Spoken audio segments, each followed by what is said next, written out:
देश की आज़ादी से पहली बार आज तक कभी भी शिक्षा ऋण माफ़ी की बात किसी ने नहीं करी। ये एक बहुत क्रांतिकारी, बहुत ऐतिहासिक कदम है, क्योंकि मुझे लगता है जो 25 साल का, 24 साल का नौजवान अपना कोर्स पूरा करके शिक्षा ऋण के बोझ पर लगा हुआ अपने जीवन को आगे बढ़ाने की कोशिश करता है, तो कहीं ना कहीं ये शिक्षा ऋण का जो भुगतान का बोझ उसके ऊपर है वो उसकी कमर तोड़ता है और उसके सपनों को, जो पंख खोल करके वो आसमान में उड़ना चाहता है, उसमें बाधा बन जाता है। और ये कांग्रेस पार्टी ने बहुत सोच विचार करके निर्णय लिया कि शिक्षा ऋण को जो बच्चे अपने बोझ को धो रहे हैं उससे उन्हें मुक्त किया जाए और एक अच्छी ज़िंदगी जीने का उनको मौका दिया जाए। इसका बहुत बड़ा इम्पैक्ट पूरे कांग्रेस पार्टी प्रतिबद्ध है महिलाओं को राजनीतिक रूप से सशक्त बनाने के लिए और गरीब महिलाओं को 1 लाख रुपए सालाना देने के लिए। और वो कितनी भी गरीब महिला है, कोई डाटा मतलब उस पर ऐसा नहीं है कि हम कुछ चुनिंदा लोगों को देंगे, जितनी भी गरीब महिलाएं हैं हर परिवार को 1 लाख रुपए सालाना।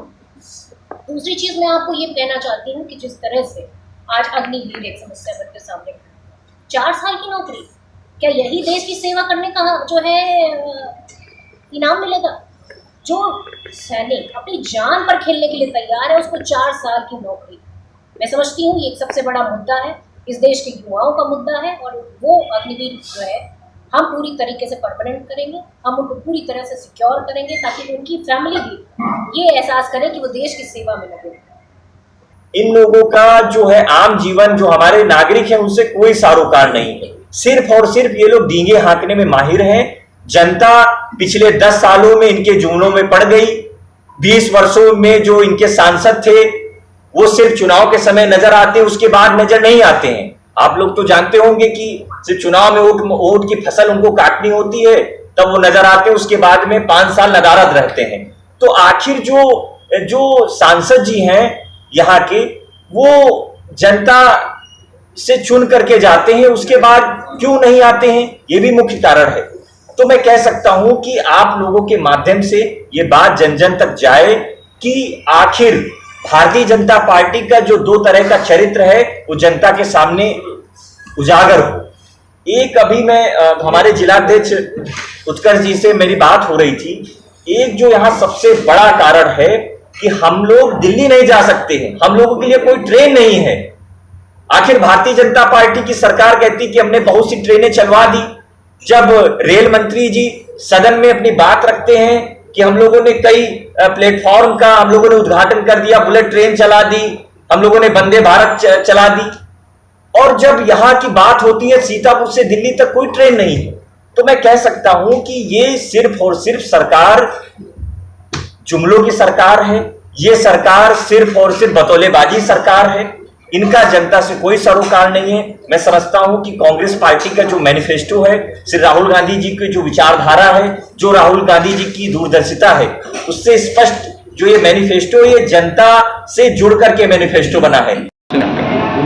क्योंकि प्रेस कॉन्फ्रेंस एक माध्यम है हम लोगों का कि आप लोगों के माध्यम से अपनी बात आम जनता तक पहुंचे, क्योंकि समाचार पत्र समाज का आईना है। और आजकल वो चैनल, यूट्यूब चैनल बहुत ही लोगों की एक जीवन शैली में शामिल है। तो आज का उद्देश्य केवल ये था कि पिछली बार जब आए थे उस दिन घोषणा पत्र हमारा जारी हुआ था, तो घोषणा पत्र जारी कर गए थे। आज उस पर बिंदुवार कुछ बातें जो है, जो चर्चा का विषय है, जो चुनाव पे प्रभाव डाल रही है, उन बातों को लेकर के हम आपके बीच आए थे। यही मुख्य उद्देश्य था आज आपके बीच आने का। आप लोगों का कहना है कि संविधान दिक्कत में है, इसके विषय में क्या बताएंगे? नहीं, संविधान दिक्कत में है ये हम नहीं कह रहे हैं, ये उनके जो भारतीय जनता पार्टी के कैंडिडेट्स हैं 4 लोग कह चुके हैं। आपके पास सबके पास सूचनाएं होंगी।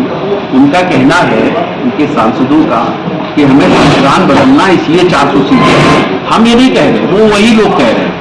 हम उनकी बात को केवल पहुंचा रहे हैं आपके माध्यम से कि ऐसा भारतीय जनता पार्टी के 4 प्रत्याशी जो सांसद का चुनाव लड़ रहे हैं वो कह चुके हैं।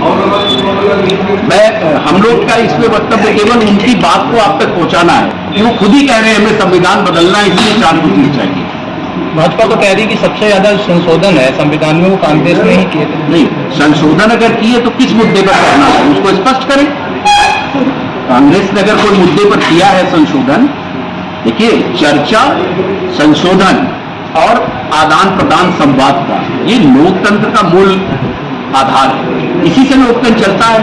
तो अगर आप संशोधन की बात कर रहे हैं तो स्पष्ट करें, यहां संशोधन की कोई बात नहीं है। उन्होंने कहा है चारों सांसदों में कि हमें संविधान बदलना है, इसलिए आप हमें 400 सीट दें। और एक बात मैं आपको बता दूं, लोकतंत्र खतरे में है कहते हैं जो हम लोग, उसके पीछे एक एग्जाम्पल आपको दे रहे हैं। अभी चुनाव आयुक्त की नियुक्ति होना थी लोकसभा चुनाव से ठीक पहले, उसमें 3 मेंबर थे, देश के प्रधानमंत्री श्रीमान मोदी जी, देश के मुख्य न्यायाधीश श्रीमान चंद्रचूड़ जी और नेता विरोधी दल अधीर रंजन चौधरी साहब।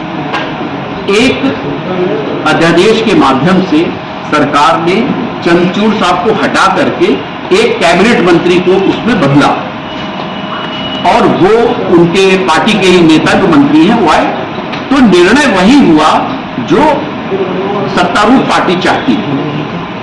लोकतंत्र में क्या है कि आपने क्यों बदला, इस आप नियत का टोटल मामला है कि आपकी नियत क्या थी कि आप अपने मत के हिसाब से अपनी व्यवस्था के क्या चाहते थे, आप किसको चाहते थे, और उस पर नेता विरोधी दल अधीर रंजन चौधरी साहब ने विरोध भी दर्ज किया, इतिहास में दर्ज हो गया है।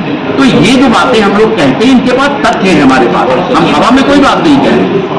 संविधान जो बदलने की बात है भारतीय जनता पार्टी के 4 प्रत्याशी कह चुके हैं और कहेंगे नहीं कहेंगे, मन में क्या वो अलग सब है। 1951 में सबसे पहला संशोधन हुआ था जिसमें मीडिया की पावर को घटा दिया गया था जवाहरलाल नेहरू के दौर, तो ये क्यों किया गया था? नहीं, आप हमें एक बात बताइए, 51 के बाद कितने चुनाव इस देश में हुए?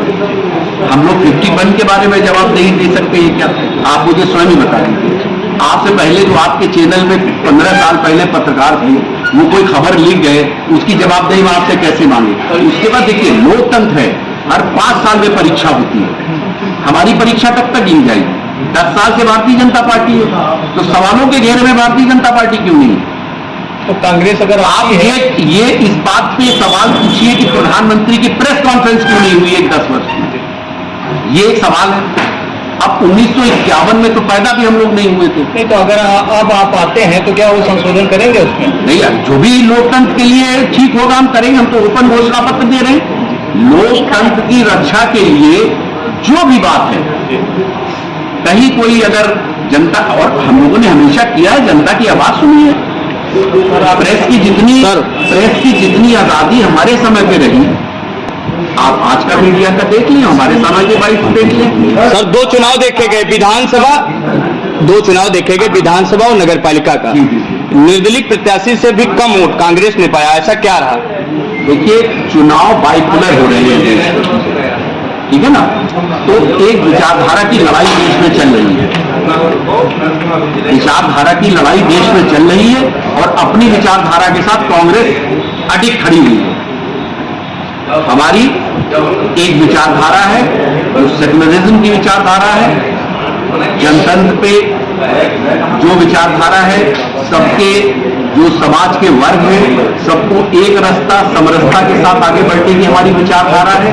इसके कारण कई जगहों पर हमको नुकसान हो रहा है। और ये ना कहिए, कई स्टेट में हमारी सरकार भी बन रही है, भी आपने देखा होगा पिछले 10 सालों में। तो अगर जनता हमको प्यार नहीं कर रही, कैसे बन रहा है? मैं पिछले चुनाव का बता दूं, लोकसभा में 11 करोड़ वोट हमको मिला है, 12 करोड़ के आसपास। तो क्या 12 करोड़ लोग का वोट मायने नहीं रखता है? सर, भाजपा पे आप आरोप लगाते हैं भ्रष्टाचार का, लेकिन कोई आपकी तरफ से FIR या कोर्ट क्यों नहीं जाता है कोई? देखिए, कई मसले कोर्ट में चल रहे हैं, आपको जानकारी के लिए बता दूं, कई मामले ऐसे कोर्ट में चल रहे हैं। हमने कोई बिना मुद्दे का कोई ऐसा आरोप नहीं लगाया। जैसे एक बात ये निकल के आई इलेक्टोरल बॉन्ड की, तो इलेक्टोरल बॉन्ड में ऐसा देखने में आया, प्रधानमंत्री जी ने उसका जवाब भी दिया, देखने में आया कि आज आपने बॉन्ड खरीदा और आपको कुछ लाभ मिल गया 6 महीने के अंदर। तो एक सवाल उठता है लोकतंत्र में। लगातार कार्रवाई का कारण क्या है? लगातार मुख्यमंत्रियों पर जो कार्रवाई हो रही है, विपक्षी नेताओं की कार्रवाई हो रही है, क्यों कार्रवाई कर रहे हैं? यही तो सवाल है, किस लिए हो रही है? यही सवाल हमारा आपके माध्यम से क्यों हो रही है, बताया जाए। क्या लग रहा है आपको? मुझे लग रहा है कि आवाज दबाने का कोशिश है। मुझे लग रहा है लोकतंत्र में जो हमसे सवाल पूछेगा उसकी जवाब बंद कर देंगे। वैसे अगर आपका संगठन जीतता है जी, तो अगला आपका प्रधानमंत्री का चेहरा कौन होगा? जितने चुने हुए सांसद हैं वो अपना नेता तय करेंगे, और चुनाव चालू है। अगर चुने हुए सांसद